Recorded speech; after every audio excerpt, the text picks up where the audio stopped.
एक बार तुम अपने स्वामी से कह दो जाके कि सुदामा नाम का कोई आपका मित्र आया, बस ऐसा। पार्षदों ने बड़े दयालु हैं, पार्षदों का आप यहीं तब तक खड़े रहिए जब तक नहीं। और भी पार्षद थे, एक दौड़ते हुए गया, जय जयकार हो प्रभु।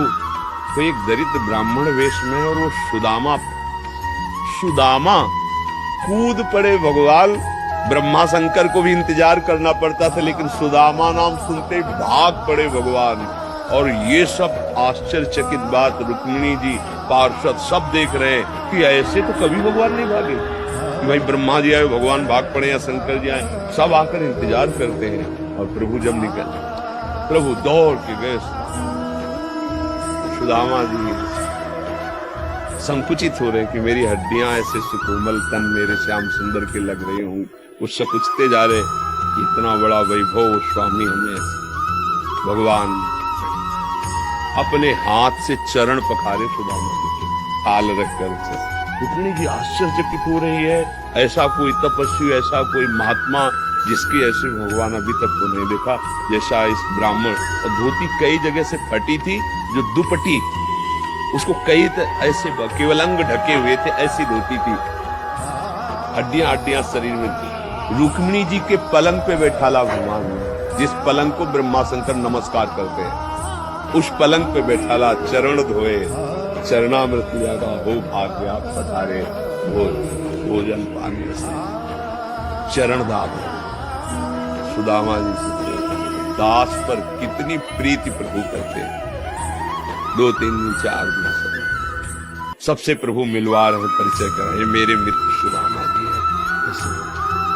और सबके बीच में कहा कि ब्याह हो गया है, क्योंकि जब मित्र बने थे तब तो गुरुकुल में थे।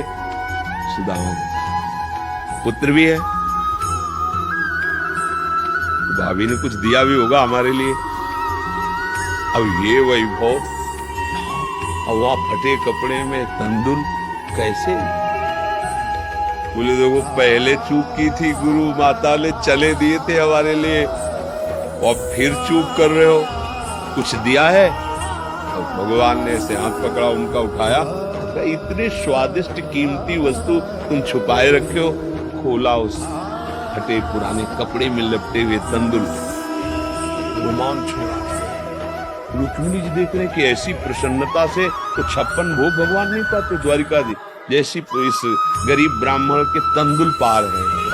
दूसरे मुट्ठी ली, तीसरी में रुक्मिणी जी ने हाथ पर, प्रभु बस इतना काफी है। 2 मुट्ठी में 2 लोग का वैभव सुदामा। प्रगट में 25 पैसे भी नहीं दिए, एक भी वस्तु नहीं। 3-4-5 दिन आनंद लिए, तो फिर सुदामा जी से कहा भगवान ऐसे चले। सुदामा जी ने सोचा कि प्रगट में तो कुछ दिया नहीं, हमें लगता विदा करने चल रहे तो कुछ अगर 2-4 असरफी भी होंगी तो खान पान व्यवस्था तो चली जाएगी। भगवान ने कहा जो अच्छे अच्छे कपड़े पहनाए थे, रास्ते में कोई उतार सकता तो उतार लो, अपनी धोती पहन लो। रास्ते बोले आप इधर से ऐसे जाना, फिर वहां से मुड़ जाना। बोले हम तो आए थे तो रास्ता तो जानते ही, प्रभु चलेंगे। और रास्ते में सोच रहे मेरे मित्र कितने कृपालु हैं, मुझे इसलिए नहीं दिया कि ये कहीं मेरा चिंतन छोड़कर धन का चिंतन न करे।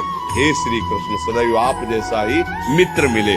सोचते सोचते आए तो देखा फिर वही द्वारिकापुरी।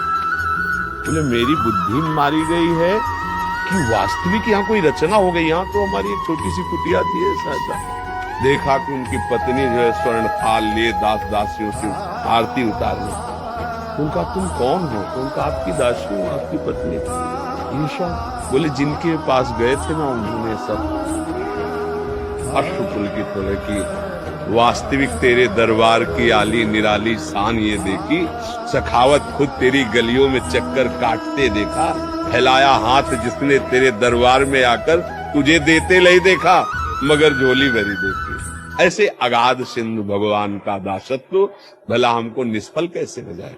हम जो राधा राधा जप रहे, हरि हरि, ये कभी निष्फल हो सकता है। पर धैर्यवान रहो, धैर्यवान रहो। समय से जब आएगा तो आप निहाल हो जाओगे। अश्रद्धा मत करो, और ऐसा भी मत सोचो कि भरण पोषण मैंने ऐसा नहीं। त्रिभुवन